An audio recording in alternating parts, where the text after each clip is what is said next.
आओ डैडी सैडी बहुत पी लिया कोला कैडी, अब करेंगे मर्दों वाली बात।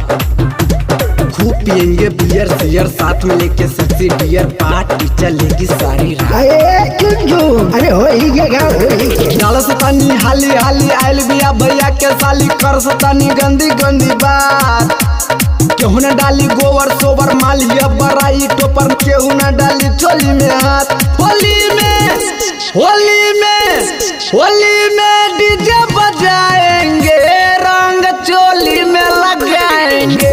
होली में डीजे बजाएंगे, रंग चोली में लगाएंगे। होली में डीजे बजाएंगे, रंग चोली में लगाएंगे।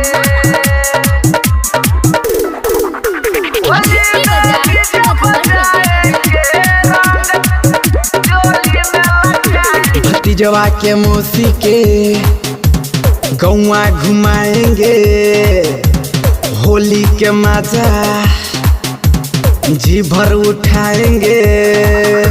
भतीजवा के मौसी के गौवा घुमाएंगे, होली के मजा जी भर के उठाएंगे।